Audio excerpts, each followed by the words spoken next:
Kia ora guys, my name's Parker, and today I'm going to show you how to set up a fly to keep you safe from the elements, whether that be precipitation, wind, sun. I'm going to show you a few different ways to set up the fly and a few different techniques once you have the basic idea of how to set up the fly. What we're going to need to be able to do this is a fly or a tarp, rope to attach to that, pegs like this, sticks like this, a knife, preferably a knife that you're okay chopping into wood a little bit, maybe not a nice knife, and then some walking poles. It's very important to know how to set up a fly, especially when you're in the outdoors. At any time the weather can change and you may need to protect yourself, and a fly is a nice light, easy way to do that. You can carry it with you on a day walk, or you can use it for a multi-day trip. There are two main styles of flies that I personally like to use. That's the A-frame and the wall and roof. They both have their pros and their cons.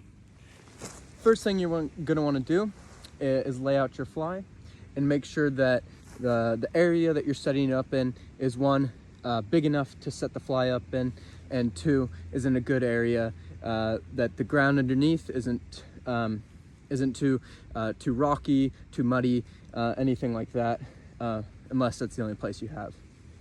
Next thing you're going to want to look for, in this first method, I'm going to teach you how to use natural features such as trees. You could even use rocks. When setting up your fly, you're going to want to make sure you have a good area with some nice sturdy trees like this, so that way when you attach the fly, it's not going to go anywhere, it's not going to break the tree. The fly that I'm going to be using today is a pre-made fly.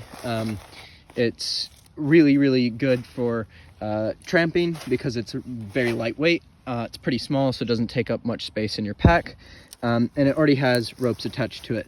If you don't have a fly like this, you can bring a tarp and your own rope. So we kind of already talked about anchor points, making sure that you have two places where you can tie your fly to. That's going to be sturdy, especially in high winds. You're going to make sure that the two anchor points are very strong, good solid trees, good solid rocks.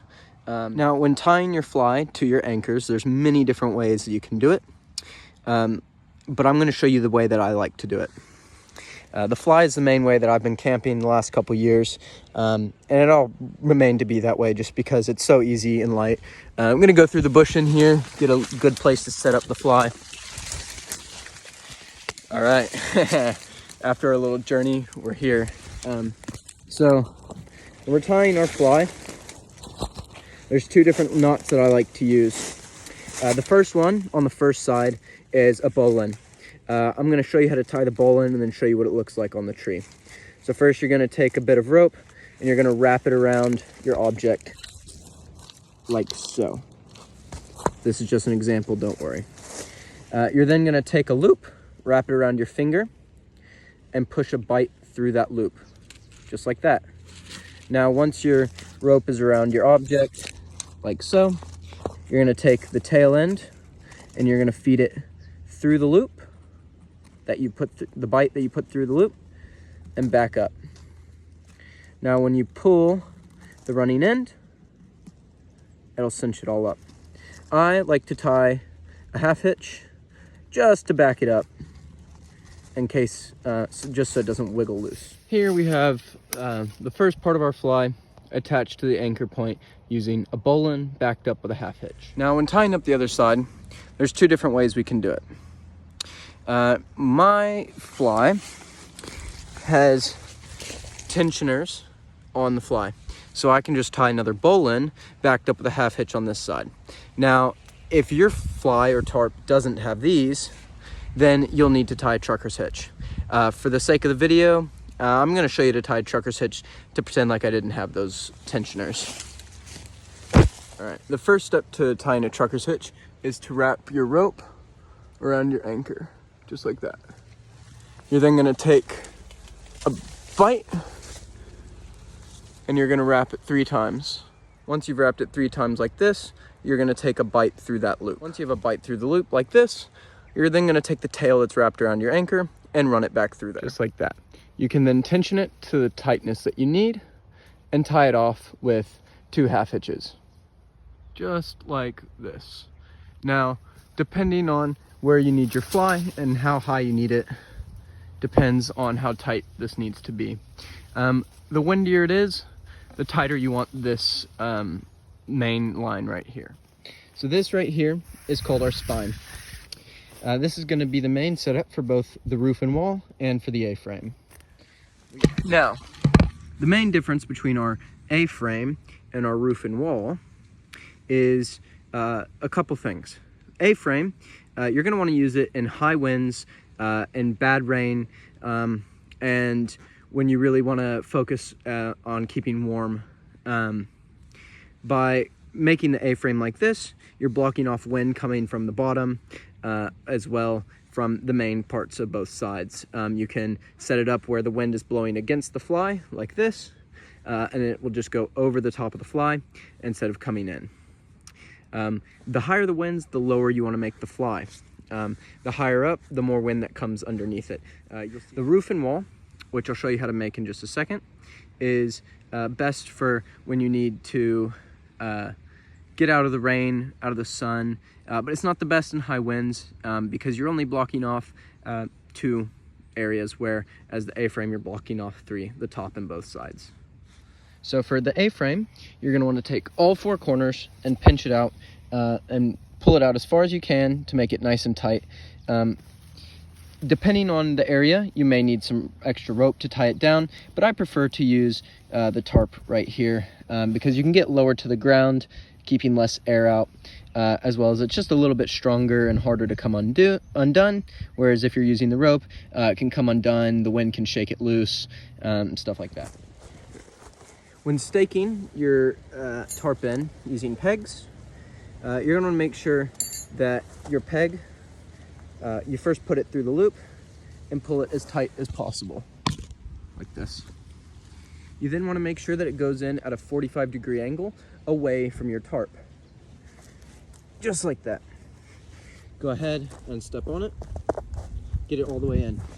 That 45-degree angle, like this, means that the wind can push against the fly, and that peg is stuck so far in the ground that it's not going to come up because of the land on top of it holding it in.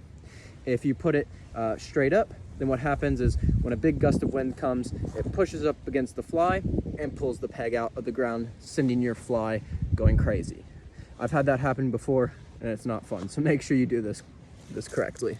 We're then going to repeat that on all 3 other sides. Once you have all 4 corners pegged in, you're just going to walk around and make sure that there's none, no loose corners. See, that corner over there has some slack, so we're going to go pull that out and just tighten it up a little bit. Now you can see we've got all 4 corners staked in nice and well. If you come and look at the fly from this angle, it looks like an A. So this one is set up very, very low. When your fly is set up nice and low, it blocks wind coming from underneath, just like that, keeping very minimal amounts of wind through. If it's in less windy conditions, you can pull the fly up higher, giving yourself some more space. But in high winds, you're going to want to keep it nice and low to minimize the amount of wind that comes in, so your stuff doesn't get blown away. I'm now going to show you how to turn an A-frame into a wall and roof. The wall and roof is an ideal setup for, again, when it's not super windy and you're just needing to get away from the sun or the rain. It's also really good if you're looking at something, if you have a nice view, or if you're at the rock climbing wall and you're needing to watch the people that are climbing, make sure everybody's safe, but you're trying to get out of the rain or the sun. All right, I'm going to show you how to set up the wall and roof just with my walking poles, just because there's not a good other anchor point where I'm setting this up. Now, again, you can set this up with trees or rocks or anything around. Again, I'll just be using my walking poles. And I'm just going to do it low because, again, we're in a little bit of high wind at the moment. So the first step for this is you're going to place your tarp over your walking pole or as close to your anchor point as possible. And then you're going to fix the anchor to the tarp.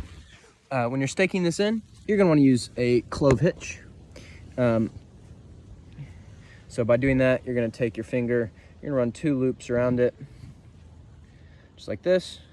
When you have your 2 loops, you're gonna cross them behind each other like that and run your peg through. I like using the clove hitch because it's adjustable. So if you get the tightness wrong or the length wrong, you can just fix it before fastening the line and the peg to the ground. So this is what it looks like finally set up. The reason that we tie the rope and the tarp to the pole or the anchor is so that way it doesn't come off, and then the fixed point keeps it together like that. We're now going to do it on the other side. There we go. Now we have both of our sides set up here. If we come and look at the fly from the side angle, you can see we have a wall here and a roof here.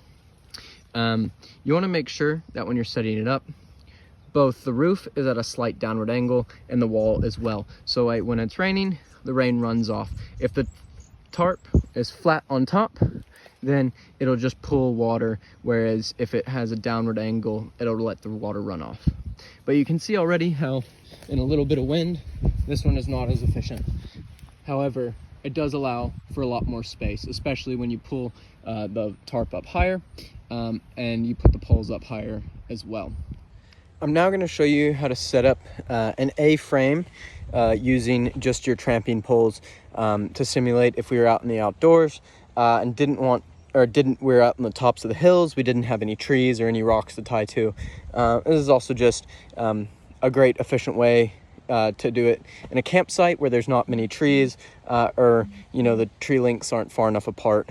It can be used again in many different scenarios. All right, first thing we're going to do is attach the fly around the tramping pole, just like I showed you when I was showing you how to do the wall and roof setup. Okay, now that we have our pole fastened to our tarp, we're now going to stake the pole into the ground using the peg at the 45-degree angle. We're going to want to make sure that when we peg it, our pole is not vertical, not leaning inwards, but leaning just a little bit outwards like that. As you can see here, we have our first pole set up with it staked into the ground. You can see that the pole and the rope form a triangle. The triangle is the strongest shape, and that's why we do it when it's staked in like this. And on the other side, there's enough tension and force going in both directions that it makes it extremely hard for the poles to get pulled out of the ground. I'm now going to do it on the other side. Now we have the poles staked down on both sides, forming that triangle. I call it the triangle of success. We're now going to stake in the four corners, just like we did on the first time. When setting up with the poles, I like to do opposite corners first, to keep the tension on both sides. Otherwise, it can pull the poles down. Here you can see we have everything staked up, and we got our A-frame and our triangles of success. Sometimes the poles aren't necessarily vertical, and that's okay. If you're in really high winds, what you can do is you can just fix that and realign the poles straight. I'll show you. I find the easiest way to readjust the poles is just to shorten them, pull them out of the ground, put them in the right place, and put them back to the right height. Just like so. One thing to think about when using tramping poles, the taller you have your poles extended, the weaker they are, meaning that they can't take as much wind force, or if you trip into them, they're easily bendable, and they can come out real easily. And if you have to readjust the pole verticality, you may have to just stake the corners out again. This one's a little bit harder to do, again, because you don't have fixed points, you have moving objects. So just take your time, be patient, and keep trying. So just a quick recap, we're sitting underneath the fly. Tightness is key in high winds. Make sure you have the triangle of success if you're using your tramping poles. And if you're using pegs, make sure that they go in at a 45-degree angle. I'm real quick going to show you one last skill. Now, if you're on tramp and you want to become a lightweight warrior and you want to get rid of those pegs and the extra weight, or you lose or break a peg, being able to know how to make your own pegs out of sticks is a very handy skill. So I'm going to go ahead and show you how to make that. First thing you're going to want to do is find a stick. Make sure it's a bit thick so it's a little bit stronger. You're then going to shave down one of the ends into a point. Just like that. Pointy. You're then going to make a notch on this side for the rope to attach to. There you go. Your knot should look something like that. The tighter end that is, the better it'll hold. But just something like this, anything is okay, because the rope will latch around it and it won't be able to go above or below. You're now going to want to take the tarp, pull it out where you need it, and mark with a finger, just like that. Okay, you're then going to take the end of the stick, and you're just going to roll it like this to make that hole a little bit bigger. You're now going to take the pointed end, and you're going to make sure that the notch faces away from the tarp, and you're just going to push it in at a 45-degree angle. Kind of spinning it like this makes it a little bit better. Perfect. You're then going to stamp it into the ground, putting that dirt back. Boom. You can then put the fly around the stick. The lower down, the stronger it will be, and the harder it will be to come off. Now, this really doesn't work in super high winds unless you have a very strong stick. So be mindful of purposely leaving your pegs behind. Definitely a great fix if you break or lose a peg. Thanks for listening. And again, just remember, check where you're putting your fly. Make sure it's not too muddy or too wet already, unless it's the only thing you have. Watch out for rocks, as rocks make your sleeping area a little bit uncomfortable if you're going to be sleeping underneath the fly. Make sure you have the ropes affixed to the pegs. My favorite's the clove hitch. Easy to undo, easy to tie, and easy to adjust. Make sure your pegs are facing away from the tarp at a 45-degree angle, and that'll help pull it keep it tight whenever it's windy. If you're using your poles, remember the triangle of success. That always will keep your fly in the right way. Remember to get out and practice this before trying it on your first tramp. As many times as possible. Repetition is key. You don't want to get out and realize you don't know what you're doing. So just practice, and if you need to rewatch the video, do that. This is Parker, and this is how to set up a fly in either the A-frame, the wall and roof, using fixed anchors or using tramping poles, and then how to fix a stick to make a peg in case you break or lose one. Or, again, you want to be a lightweight warrior.